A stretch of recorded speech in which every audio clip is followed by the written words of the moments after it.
अस्सलाम वालेकुम। मेरा नाम है Raza Bujani. Welcome back to my YouTube channel.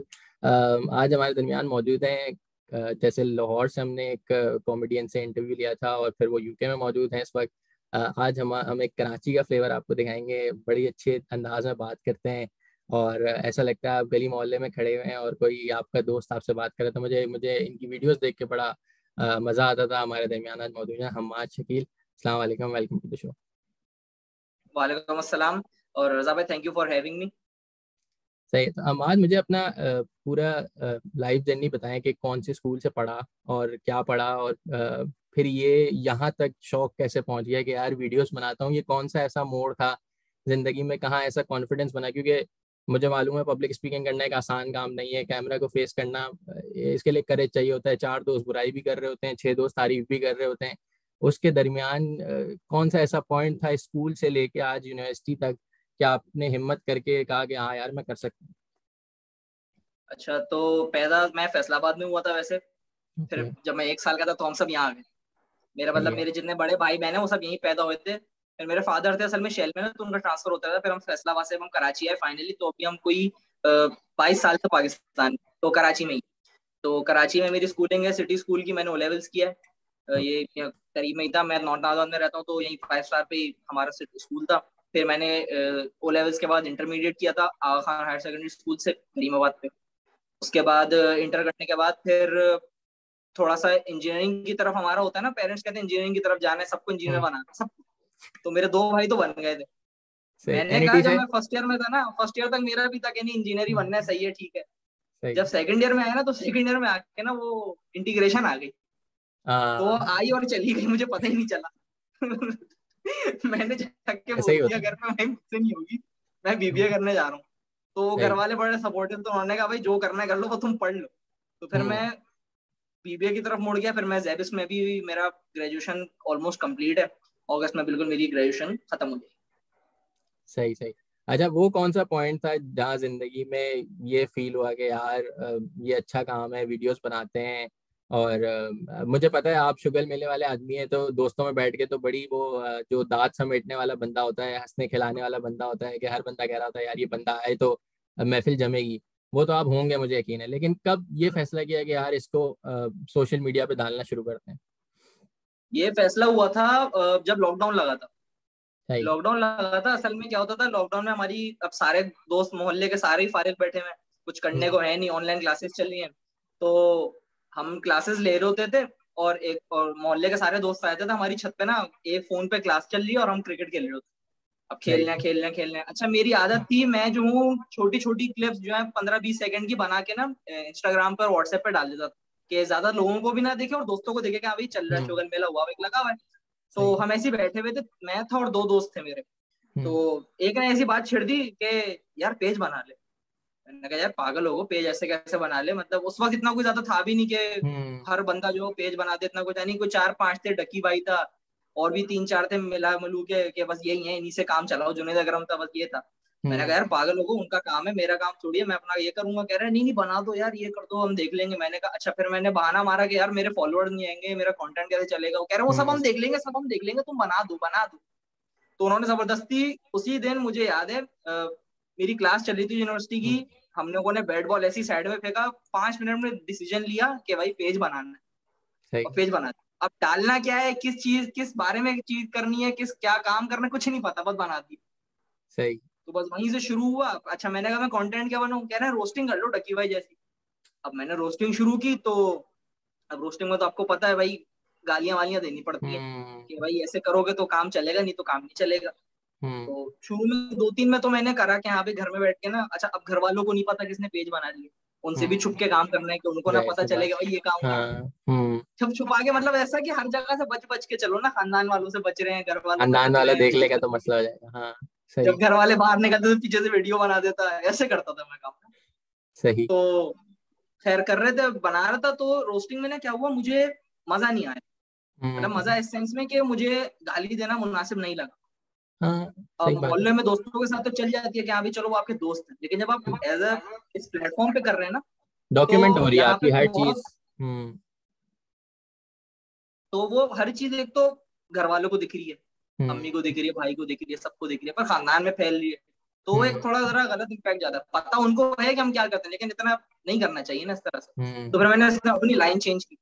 जब मैंने अपनी लाइन चेंज की कि भाई मैं करता हूँ रोस्टिंग, लेकिन मैं थोड़ा जरा ऐसा करूँ कि फैमिली ओरिएंटेड कंटेंट, तो सही फिर मेरी रीच बढ़ गई। तो फिर वहां से जब चलता गया तो खुद ही फिर सीखते सीखते सीखते अब यहाँ तक पहुंच गए। सही सही। तो तकरीबन 1 साल हो गया वीडियोस बनाते हुए? 1 साल, 2 ढाई साल हो गए। सही, 2.5 साल हो गए। अच्छा, आपका जो कंटेंट है वो ज़्यादातर फोकस करता है कराची पे। तो आपने जैसे बताया फैसलाबाद में भी रहे, तो आप यानी हैं बिल्कुल वो जो कराची के लोग होते हैं, और फिर आपकी कराची। उर्दू की वो जो अंदाज है वो मेरे ख्याल से कराची से बहुत ज़्यादा मानूस लगता है। तो इसके पीछे किसी का हाथ है लगता है आपको, कि कोई ऐसा असातिज़ा थे, या आपके वालिदैन की उर्दू इतनी साफ है, किस वजह से एक जो शाइस्तगी है उर्दू में वो किस वजह से आती है ये? उर्दू का एक तो ये था हमारा कि हम जिस एरिया में रहते हैं ना, अब हम्म। देखें कराची बटा हुआ 3 हिस्सों में। एक अच्छा। ब्रिज के उस पार का हिस्सा, एक हम्म। ब्रिज के इस पार का हिस्सा, और एक उधर का आगे का हिस्सा जहाँ पे जाता नहीं है। तीनों का अलग अलग एक्सेंट है। हम्म। अगर आप थोड़ा डीएचए की तरफ चले जाएंगे तो ना, तो वहां पे आपको थोड़ा जरा यार क्या कर रहे हो, यार क्या सीन है, इस तरह का हाँ। मिलेगा। जब आप बीच हम्म। में आ जाओगे ना, नॉर्थ नाजाबाद, जौहर, गुलशन, इस तरफ आपको मिलेंगे मेरे जैसे लड़के ना, कि मतलब ऐसी बात होती है। और फिर आप हम्म। थोड़ा जरा औरंगी साइड पे, करंगी साइड पे चले जाओगे ना, तो आपको अलग एक्सेंट मिलेगा। तो ये हम्म। एरिया पे डिवाइड हुआ हुआ है इसका, कि भाई हर सही एरिया का अलग एक्सेंट। सही। तो यानी ये जो अंदाज है वो एक एरिया में बैठने की वजह से, और उर्दू भी मैं बड़ा हैरान हुआ था जब मैं नाजमाबाद से गुजर रहा था। वो मुझे रोड नहीं पता कौन सी है, बट मैंने देखा इस तरफ भी स्कूल हैं, इस तरफ भी स्कूल हैं, और हर बंगला जो है ना उसको, ये एक मखसूस रोड थी जिसपे हर दूसरा बंगला स्कूल थी। वो उस्मान पब्लिक स्कूल, फिर उसके बाद ये पब्लिक स्कूल, फिर वो पब्लिक। तो और जो मैंने सुना है कि कराची का सबसे पढ़ा लिखा तरीन इलाका नाजमाबाद है। तो अदब, शायरी, बड़े बड़े शोरा, नज़म नसर, हर चीज़ जो है नाज़माबाद से यानी ताल्लुक़ रखती थी। इस वक्त क्या हाल है ये मैं नहीं कह सकता, लेकिन बहरहाल उर्दू में आज भी नज़र आता है कि एक नाज़माबाद वाला उर्दू बोलता है और एक अगर डिफेंस वाला उर्दू बोलता है तो उसकी उर्दू में फ़र्क होता है। तो कोई ऐसा इंसान था आपकी लाइफ में जिसने बड़ा रोल प्ले किया हो आपकी पर्सनल अपब्रिंगिंग में? पर्सनल अपब्रिंगिंग में तो ऑब्वियसली पेरेंट्स ही होते हैं भाई, पेरेंट्स ही बताते हैं। तो इसमें ज्यादातर क्रेडिट मैं दूंगा अपने मतलब पेरेंट्स हैं दोनों, फादर मदर दोनों। हम्म। फादर जो है वो बताते थे कि बेटा ये नहीं करना। उनका बस ये था, कहते थे जो करना है करो, बस ये मत करना, कि ये सही। बुरा है। हम्म। और उस वक्त तो बच्चे थे, उस वक्त इतना आइडिया नहीं था कि क्या ये वाकई में बुरा है। अब बड़े तो कहते हैं नहीं सही बताते थे, वाकई में हम्म। बुरा है। अम्मी जो है वो अलग चीज सिखाती थी। हम्म। अब्बा जो है वो बताते थे कि ये नहीं करना, अम्मी तमीज सिखाती थी कि ऐसे नहीं करो, हम्म। ये नहीं करो, ऐसे खाना नहीं खाओ। तो वो दोनों का अलग अलग रोल था, दोनों का मिलके जो होता है ना वही इंसान को फिर बनाता है कि भाई वो कैसा है। सही। तो अच्छा। दोनों का रोल था इसके अंदर। अच्छा, स्कूलिंग के बाद जब आप यूनिवर्सिटी में आए तो आपके एक लाइफ में मैंने वो चीज़ देखी कि आप ओ लेवल स्कूल से एक इंटर बोर्ड कॉलेज में आए, जो कि यानी बहुत कम होता है, 10% लोग इस तरह करते हैं। एक ओ लेवल स्कूल में और एक इंटर बोर्ड सिस्टम में, क्योंकि मैंने खुद मैट्रिक अपना आगा खान बोर्ड से किया और फिर इंटर मैंने जो है वो सिंध बोर्ड से किया, तो मुझे तो फ़र्क पता है।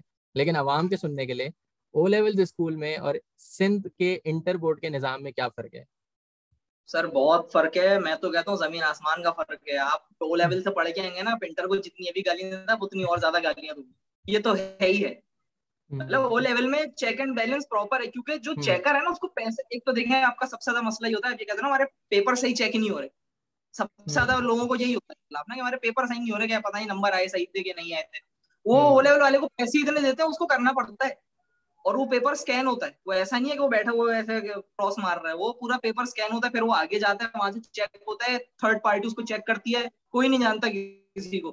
इंटर बोर्ड का तो आपका निजाम ही इतना खराब है। मैं जब बताऊं, अच्छा मैं आगा खान कॉलेज में, तो वो कॉलेज अच्छा है, प्राइवेट कॉलेज है तो वो अच्छा है, मुझे इतना आइडिया नहीं था कि भाई जब मैं पेपर देने जाऊंगा, तेरा था गवर्नमेंट डिग्री कॉलेज था बॉयज ना, मैं जब हम्म। पेपर देने गया तो मैं कॉलेज देख के पागल हो गया। मैंने कहा ये क्या है, ये कॉलेज है, ये क्या है, खंडर हम्म। कॉलेज। तो क्या बोलूं मैं उसको, मैं अंदर घुसा तो सामने नाला खुला हुआ है, और आगे हम्म। गया तो झाड़ियां उगी हुई हैं, और अंदर गया तो साइड में किताबें पड़ी हुई हैं, वो बच्चे फर्रे वर्रे लाते थे। क्लास में गया तो मेरी डेस्क पे मिट्टी मिट्टी बाकायदा जमी हुई थी, मैंने अपनी जमी टाई हुई से थी, मिट्टी साफ कि कितने मैं टाइम से बैठूंगा ऐसे। इस्तेमाल नहीं हुआ। डेस्क उसकी, जो मैंने जिस पे बैठ के पेपर दिया था, वो इतनी इतनी पतली। कहाँ मैं बैठता था बड़ी डेस्क पे, वो कहाँ इतनी पतली डेस्क थी, उस पर बैठ के मैं पेपर दे रहा हूँ। पंखा हम्म जो है वो, इतनी बड़ी क्लास थी मेरी, क्लास में तकरीबन 50 बच्चे, तो उनमें एक पंखा लगा हुआ है। हम्म तो देख के ना अफसोस हुआ कि इतने बच्चे पढ़ रहे हैं, इतना वो हो रहा है, और ये इस अच्छा ऐसे माहौल में बैठ के ना पेपर देने का भी दिल नहीं चाहता, दिल चाहता है जल्दी जल्दी करो निकलो यहाँ से। निकलो यहाँ से, हाँ पसीना आ रहा होता है, सब कुछ हो रहा होता है। तो खराब, मुझे तो बड़ा, मैं बड़ा डिसअपॉइंट हुआ, लेकिन देना था जाहिर है, पेपर हम्म तो देना है। एक तो दिया था मजे की पेपर। मजे की बात मैं अपना बताऊं कि हम लोगों ने आखान बोर्ड में कुछ चीजें ना आपको एक लेवल ऊपर की पढ़ा देते हैं। तो मैंने जब मैट्रिक की थी तो उस वक्त हमें फिजिक्स के अंदर कुछ वो डेरिवेशंस होती हैं वो कराई थी, और वही सेम डेरिवेशंस फर्स्ट ईयर के अंदर भी सेम वही चीज सेम कराई थी। अच्छा, तो हमारे वहाँ पे पेपर्स के अंदर खुद लाइनें दी हुई होती थी कि ये 3 लाइनें, इसी के अंदर आपको जो है ना जवाब लिखना है, या 4 लाइनें 5 लाइनें, बस इसी के अंदर जवाब देना है A4 पेपर के ऊपर ही। आखान बोर्ड में ये सिस्टम था। तो वो जो डेरिवेशन थी, एक मखसूस डेरिवेशन, वो हमारे मैट्रिक बोर्ड के पेपर यानी आखान बोर्ड में भी, मैट्रिक में भी आई थी, और वही सेम जो है फर्स्ट ईयर में भी आई थी। अच्छा, वहां पे वो 3 लाइनों में लिखते थे हम, क्योंकि वो फॉर्मूला था भाई, एक फर्स्ट स्टेप था, सेकंड स्टेप था, थर्ड स्टेप था, 3 लाइन में लिखा, पूरे 5 नंबर मिल गए। जब मैं यहाँ आया, मैं फर्स्ट ईयर में बैठा फिजिक्स के पेपर में, तो मैंने वही जो हमारी कॉलेज ने, प्राइवेट कॉलेज थी, उसने एग्जाम लिया, मैंने वो 3 लाइनों में लिख दिया। तो टीचर ने बोला देखे मैं आपको नंबर तो इसमें पूरे 5 दे सकती हूँ, लेकिन अगर ये काम आपने बोर्ड में जाके किया ना, तो आपको इसका 1 नंबर मिलेगा 5 में से। मैंने कहा क्यों, ये तो बिल्कुल सही है, इसमें तो कोई मसला नहीं। बोला नहीं, इसमें पहले आएगी ऊपर हेडिंग, और बड़ी बड़ी करके आएगी, उसके नीचे आएंगी 2 लाइनें, फिर आप लिखेंगे कि आप ये कर क्या रहे हैं, फिर दूसरी लाइन में आप उसको फिर वाजे करेंगे कि अब इस स्टेप में आप क्या करने लगे, और उसको बड़ा करके लिखेंगे। फिर तीसरे स्टेप में आगे उसी को जो सॉल्यूशन दिया है उसमें आपने किया क्या है, उसको बड़ा करके और हेडिंगे दे दे के उसके अंडरलाइन कर करके आप समझाएंगे, तो 5 नंबर मिलेंगे। तो एक अजीब अहमकाना सा सिस्टम के वो क्या, क्या गद्दी का वेट है कि वो उसको देख रहा है कि 1.5 किलो भरा है या 1 किलो भरा है। तो अच्छा, मैंने एक जितने मेरे थे ना जो सब मैट्रिक बोर्ड से आए थे, उन सब ने मैथ्स के पेपर के अंदर फर्स्ट ईयर में 2 2 3 3 शीटें एक्स्ट्रा ली, क्योंकि वो मैथ समझते थे। अच्छा, कुछ तो इतने ढेर होशियार थे, एक पेज बीच में काट देते थे, कुछ लिखा उसको पूरा काट दिया और हाँ। अगले पेज पे गए ताकि वो मोटा हो जाए। अच्छा भाई, हमारा जो है पूरा पेपर एक ही में खत्म हो गया, हमने तो बी शीट ली ही नहीं। अब हमें डर लग रहा है, मैंने कहा मेरा एक सवाल गलत नहीं है, मुझे डर लगे कि यार पता नहीं मैंने बी शीट नहीं डाली, लोगों ने बोला तूने बी शीट नहीं डाली, नंबर नहीं आता। अच्छा, मेरा भी ट्रस्ट नहीं था सिस्टम पे, क्योंकि मैं तो आसान बोर्ड से आया था, वहां पे तो बड़ा सिस्टम प्रॉपर था, इधर आके मुझे डर लग रहा था। अब अल्हम्दुलिल्लाह मेरे 92 आए थे, बट पूरा जब तक रिजल्ट नहीं आया, एक तो रिजल्ट आता कोई 7 महीने बाद है फर्स्ट ईयर का। हाँ। अच्छा, सेकंड ईयर वालों का जल्दी आ जाएगा, फर्स्ट ईयर वालों का कोई मसला ही नहीं है, उनको तो वो अगले साल फिर पढ़ लेंगे आराम से, तो उनको तो 7 महीने बाद रिजल्ट दो। तो 7 महीने बाद रिजल्ट आते हैं, 7 महीने तक दिल में खटक रहे कि यार मैथ्स में पता नहीं कितने आएंगे। अब कोई कह रहा है तुम्हारे 60 से ऊपर नहीं आते, तुमने बी शीट भरी नहीं है। ये मेंटेलिटी लोगों की ऐसी डाली हुई है, फिर जाहिर है वो मेंटेलिटी बनती किस वजह से, लोग चेक करते होंगे, तो चेक करने वाले होंगे उनमें से। जब हमने एक टीचर से पूछा कि भाई चेक किस तरीके से होते हैं, बोला देखो चेक, कोई भी जो है ना पेपर एक एक चीज चेक नहीं कर सकता, तो आपका एक अंदाजा लगाता है चेक करने वाला, वो देखता है, पेपर को देखता है, राइटिंग को देखता है, और उसका इतना तजुर्बा होता है कि वो अंदाजा लगा के चेक करता है, और उसके अंदाजे के हिसाब से वो मार्क्स को, हर सवाल को चेक करके उसके नंबर दे रहा होता है। तो बहरहाल अल्हम्दुलिल्लाह नंबर ठीक आ गए, लेकिन एक डर पूरा साल लगा रहा कि यार पता नहीं 7 महीने बाद रिजल्ट क्या आएगा। सो ये एक निज़ाम का बड़ा फ्लॉ है। हम काम वही कर रहे हैं। अच्छा, किताब में कोई कमी नहीं है, आपकी इंटर बोर्ड की किताब में कोई कमी नहीं है, फर्स्ट ईयर की सेकंड ईयर की किताब बहुत अच्छी है, बुक्स ठीक है, मैथ्स की बुक में वही सारे फॉर्मूले हैं जो ए लेवल्स के बच्चा पढ़ता है। हम्म। अगर ऐसा नहीं होता होता तो आईबीए में जब टेस्ट देने जाते हैं तो फिर दोनों के टेस्ट अलग अलग होते हैं ना। हाँ। टेस्ट तो एक ही होता है, एनईटी में भी टेस्ट एक ही होता है, आईबीए में भी एक ही होता है, लम्स में भी एक ही होता है। तो इसका मतलब आपका बच्चा इतना काबिल तो है कि वो वहां का टेस्ट दे सके। इसका मतलब बुक्स भी सेम है, फॉर्मूले भी सेम है, बेसिस भी सेम है, फर्क क्या है, लिखने के अंदाज और चेक करने के अंदाज में। तो ये निज़ाम की जो है ना वो एक तरीके से अफसोस है कि काश जो है ना निज़ाम को बेहतर कर सके। अच्छा चले हम बात आपके वापस उस पर कैरियर पे आते हैं। इस वक्त कराची के हालात और पाकिस्तान के हालात, बिलखुसूस हमारे सामने बल्दियाती इलेक्शन होने वाले थे, मुझे नहीं पता 24 तारीख को हाँ। हो रहे हैं या नहीं हो रहे, कैसा देखते हैं हालात को इस वक्त? मैं क्योंकि कराची में आज से 10 महीने पहले भी था, 5 महीने पहले भी एक दफ़ा फिर आया था, लेकिन इस वक्त एक जवान क्या सोच रहा है, उसके दिल में क्या चल रहा है इस वक्त? कराची के हालात, कराची के, सिर्फ कराची के नहीं, कराची के लोग तो फ्रस्ट्रेटेड हैं, साफ सी बात है, मैं आपको बताऊं। क्योंकि कराची अब वैसा नहीं है जैसा था, जैसा हमने अपने बचपन में देखा। मैं भी अपने दोस्तों के साथ बैठता हूँ ना, जब हम और वीकेंड बैठते हैं, मैं कहता हूँ यार तुम लोग देखो, तुम लोग याद करो, जब तुम लोग 5-6 साल के थे, 7 साल के थे, केजी 2-1 में जब थे, तो हम लोग जब घर से निकलते थे तो हमें एक शहर दिखता था। छोटी छोटी वो होती है ना, यादें आ रही होती है कि यार ये जगह ऐसी थी, हुआ करती थी, ये जगह ऐसी हुआ करती थी। अब तुम सेम जगह पे खड़े होगे, तुम कहोगे यार क्या कर दिया शहर। हम्म। अब कोई ऐसी रोड नहीं है जहाँ को खड्डा ना मिले। हम्म। तो कराची के लोग तो वैसे ही जो है ना, उनको तो वो, उनका तो पारा हाई चला हुआ है। वो तो कह रहे हैं कि भाई जो आएगा ना, जिस पे लगेगा ना, उतार देंगे। सही बात है। वो यही चल रहा है। बाकी अगर आप ओवरऑल पाकिस्तान का देखें, अब जैसे बल्दियाती के यहाँ पे इलेक्शन थे, अब इस हम्म। बार जो है जमात इस्लामी बहुत ज्यादा उन्होंने मार्केटिंग भी की और बहुत ज्यादा सपोर्ट में भी है। सही बात। वो सपोर्ट में क्यों है? वो हम्म। कहते हैं कि भाई आपने एमक्यूएम को वोट दे के देख लिया, आपने पीटीआई को वोट दे के देख लिया, सिंध गवर्नमेंट पीपल्स पार्टी भी आपकी यहाँ पे कितने अरसे से रहती है, कह रहे किसी ने आपको हम्म। जवाब कुछ नहीं दिया। सही बात वो है। अपने 2002 का जो उन्होंने, जब उनके मेयर बने थे, उन्होंने उस चीज को बैक करके कहा कि मैं तब बना था, तब क्या हुआ था, उसके बाद मुशर्रफ ने उसके बाद एमकेएम ने टेक ओवर कर लिया था, तो कंटिन्यू किया था। कह रहे हम्म। उस वक्त केस पे वो अब अपनी मार्केटिंग करके आप जाएंगे ना शहर में, आपको जमात इस्लामी के अलावा कोई दिखेगा ही नहीं। सोशल मीडिया हो या हम्म। प्रिंट मीडिया हो, या आप पूरा बाहर जाए, आपको हर जगह जमात इस्लामी ही दिखेगी। और पक्का था कि यही जीतनी है। वो तो उन्होंने भी जाके जाना साथ में पिटिशन डाल दी है कि इलेक्शन जो है वो 1 महीना डिले कर दो, तो अभी अगस्त के एंड तक खींच गए। और बीच में एक तो मुहर्रम आ जमात रहा है, इस्लामी, तो वो मुहर्रम में तो वैसे भी नहीं हो सकते, उसके बाद ही होगा अब जो होगा। हाँ, तो इन्होंने डिले करा दिए, हम्म। इनको पता था ये जीत रहे हैं। हम्म। प्रॉपर पूरी पूरी सपोर्ट थी। मतलब जो एमकेएम के थे वो खुद कह रहे थे कि हम जमात इस्लामी को देंगे, इतना ज्यादा हो हम्म। गया था। देखिए, एक एक दफा बंदा फ्रस्ट्रेट हो जाता है, वो कहता है कि यार ठीक है, एमपीएम भाई और मुहाजिर और वो सब हम हैं, ठीक है, लेकिन एक दफा बंदा बोलता है कि यार काम भी तो कर लो ना। सो वो काम की बुनियाद पे आजकल का जवान अब इस मंजन में आता नहीं है। सच्ची बात है कि ये कौन सा बरादरी है, ये कौन सा मजहब है। वो कहता है भाई अब इंसान कौन है, अच्छा काम कौन करेगा। तो मुझे तो ये असल लगता है में कि बात हम्म।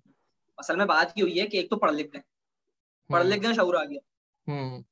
एक चीज ये हो गई। दूसरा ये जो सोशल मीडिया है ना, हम्म। इसने सबका खोल के ना सबको सामने रख दिया। हम्म। पहले कोई मरता था ना, पता नहीं चलता था। अब वो डूबता और 5 मिनट बाद वीडियो आए थे कि ये इस नाले, वो जो भी हुआ है रिसेंटली हुआ है, वो एक हम्म। बंदा जा रहा था अपनी पूरी फैमिली के साथ, उसकी बीवी और बच्चा डूब गए। हम्म। क्यों? क्योंकि नाला खुला था। और ये एक नाला है, इतने नाले हैं, मैं आपको क्या बताऊं। अभी आप जाएंगे आपको नाले ही नाले मिलेंगे। आप तो खैर यहीं हम्म। के हैं, अभी आप महीने पहले तो। हम्म। हम्म। तो शहर की आपको हालत आपको पता है क्या है। हम्म।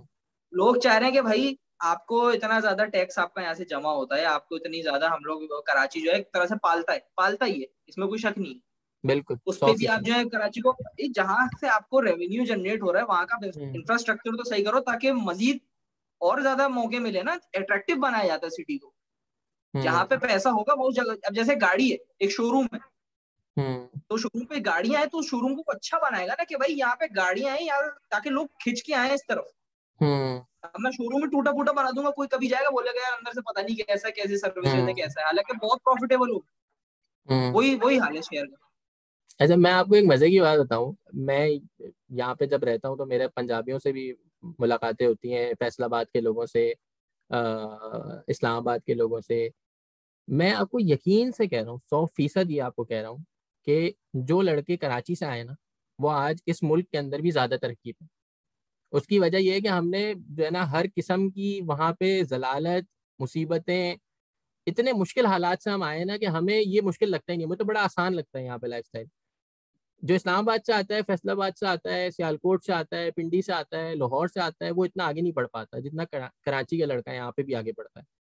उसकी वजह ये है कि हम जिस वो उसमें से 80 में से वो हुए हैं ना, हमारा जो बना है, हमारा जो कचुम्बर निकाला है उन लोगों ने, वो बड़ा शदीद है।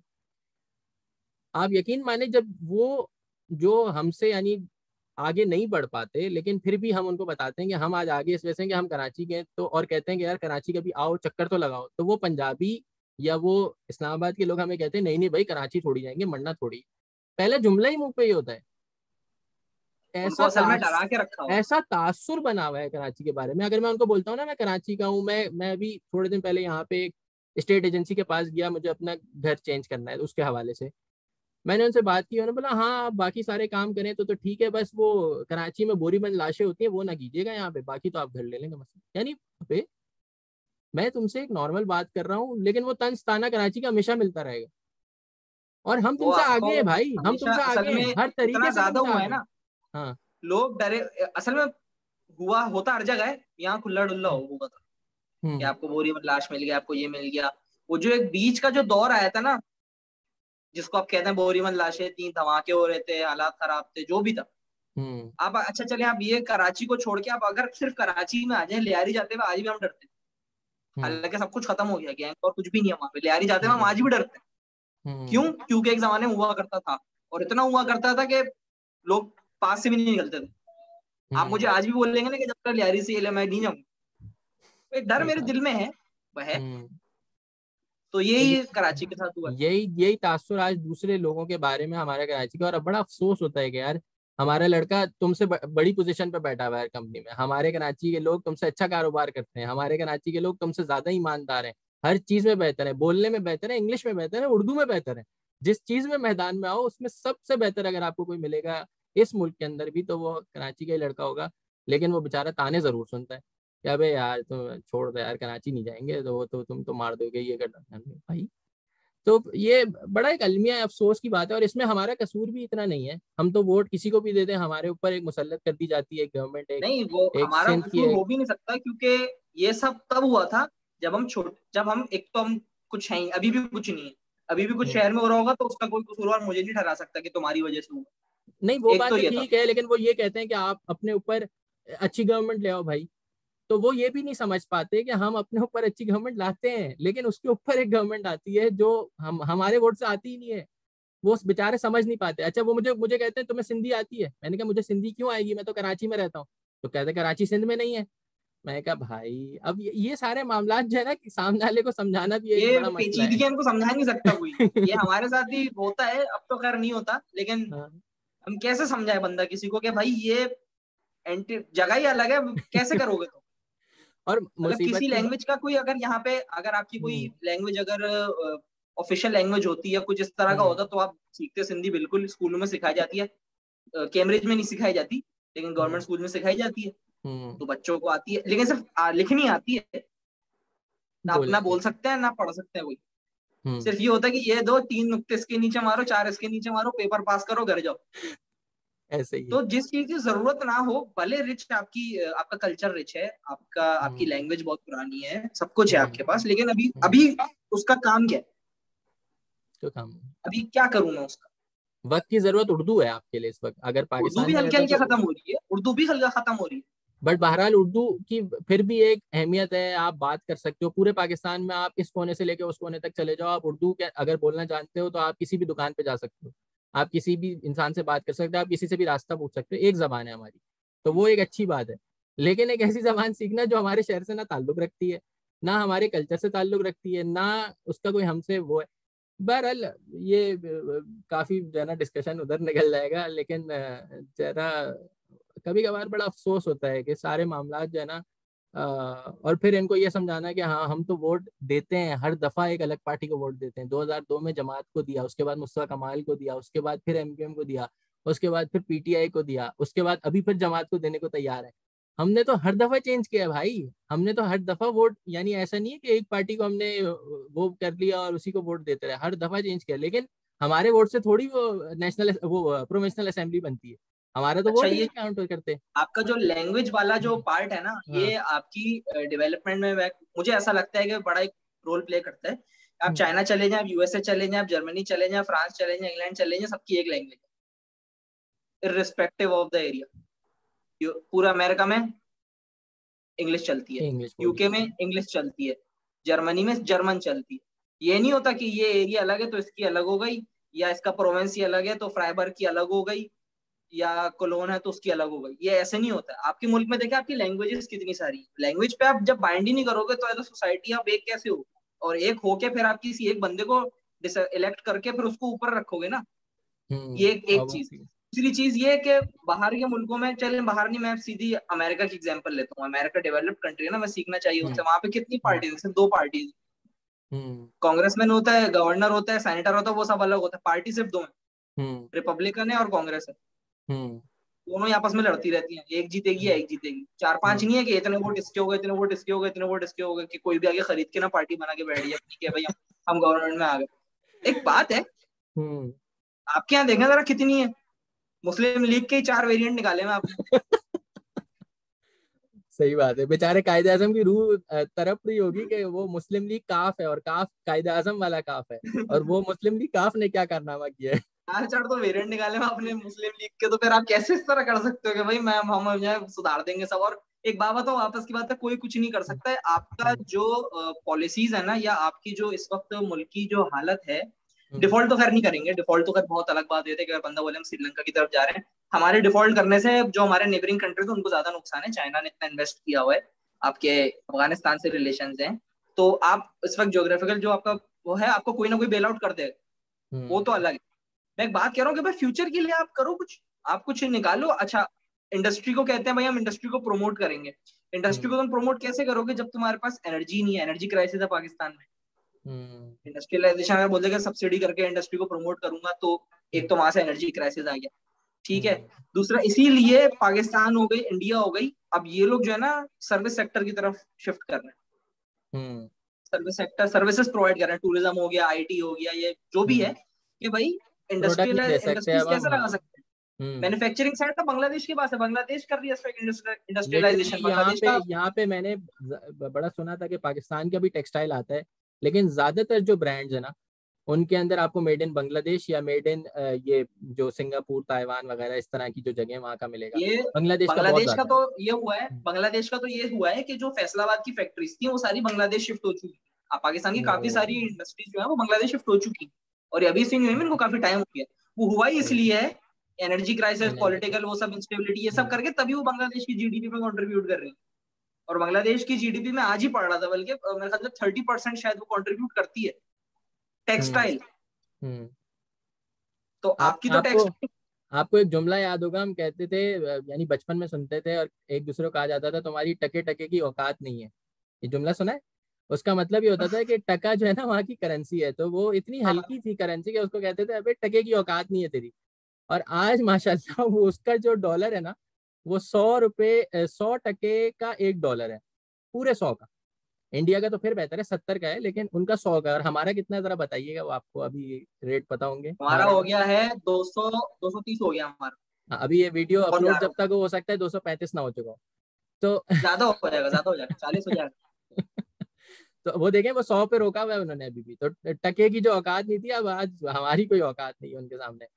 तो बहरहाल यूथ जो है ना वो बहुत, मुझे तो लगता है कि वहां से डीमोटिवेट होकर निकलती है, और कोई भी अपना मुल्क छोड़ना नहीं चाहता, सच्ची बात ये है। लेकिन जो है ना, जब आप देखते हो कि यार मैं सेम काम कर रहा हूँ, सेम जान मार रहा हूँ, सेम पढ़ाई कर रहा हूँ, मैं सेम मेहनत कर रहा हूँ, जो एक इंडिया के अंदर बंदा करता है बांग्लादेश के अंदर करता है, उसको तो अपॉर्चुनिटी मिलती है, मेरा मुल्क तो मुझे कुछ नहीं दे रहा। और स्टेट जो है डिमोटिवेट ना। असल में इसलिए हो जाते हैं डिमोटिवेट एक्चुअली ना। अब वही 60% यूथ है, और हम्म। पढ़ाई तो तकरीबन सभी कर रहे हैं।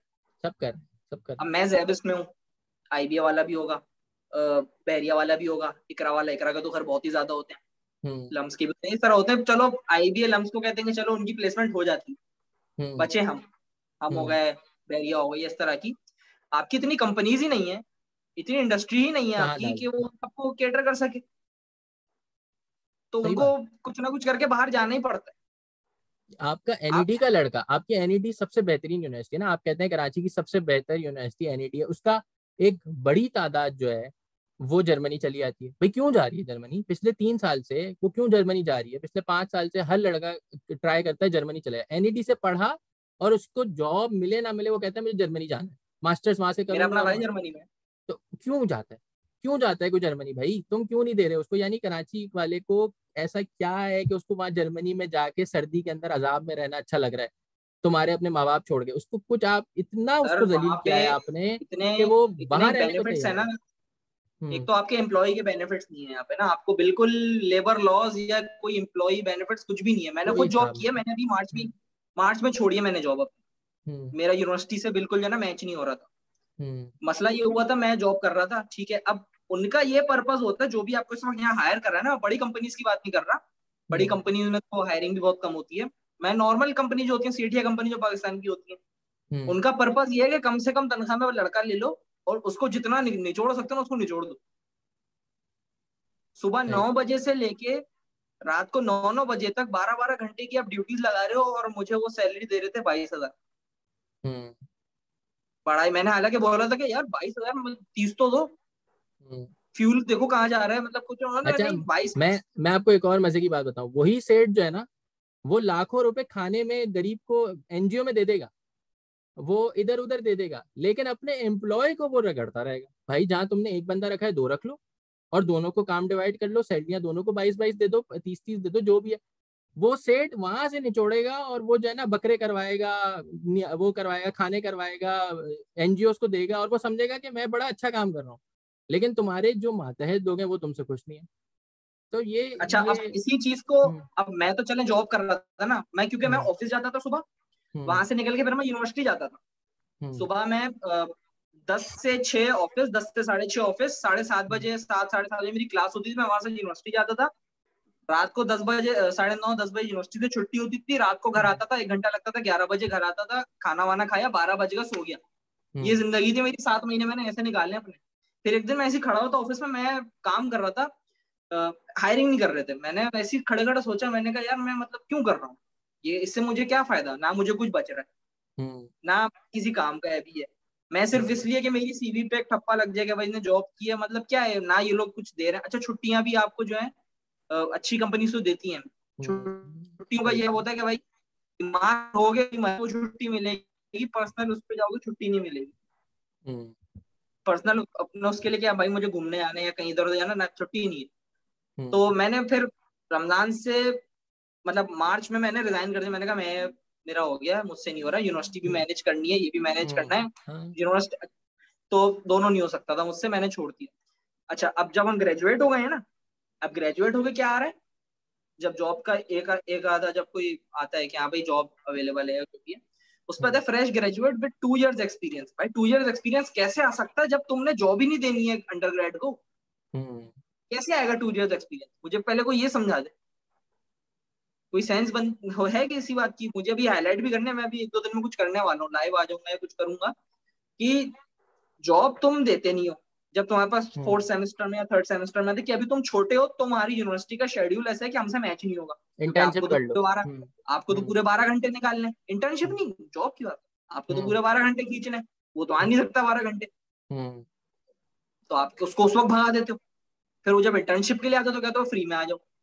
अब पहले लोग बेवकूफी करते थे, कहते थे फ्री में कर लेंगे, अब हो गए लोग होशियार, अब उन्होंने कह दिया फ्री व्री कुछ नहीं है, पैसे दो, पैसे चाहिए।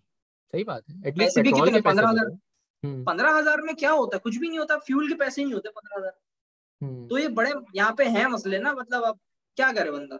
तो ऐसे में ना फिर बंदा कहता है भाई कुछ नहीं, जाओ, मैं कुछ कुछ नहीं, इधर उधर निकल जाऊँ। अब जैसे मेरा भाई है जर्मनी में, मैं आपको बताऊं, अभी स्टूडेंट वीजा पे, कुछ नहीं तो वो मतलब हफ्ते के उसको मेरे ख्याल से 10 घंटे या 16 घंटे इसी तरह कुछ जॉब करनी होती है, नहीं 26 घंटे इस तरह का कुछ था। तो वो जितना कर सकता है जॉब उसने की, बेकरी में की है, अमेजोन में की है, वेयर हाउस में, ये वो, उसको एक यूनिवर्सिटी भी जा रहा है, वहां काम भी करता है, पे भी अच्छी मिल रही है, इतना है कि वो अपना भी कर रहा है, यहाँ भी भेज देता है, इतना मिनिमम हो वेज रहा है बहुत था। उसको।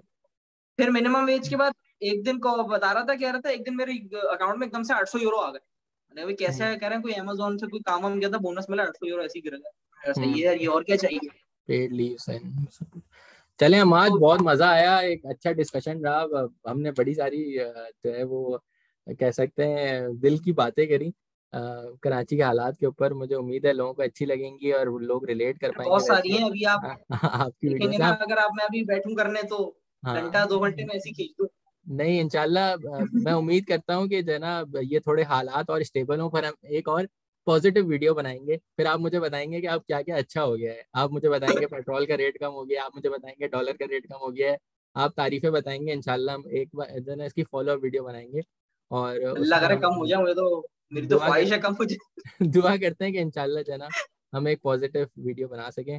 बहुत शुक्रिया, अगर आपको वीडियो अच्छी लगी हो तो चैनल के सपोर्ट के लिए सब्सक्राइब कर दीजिएगा। थैंक यू, अस्सलाम वालेकुम रहमतुल्लाहि व बरकातहू। Thank you.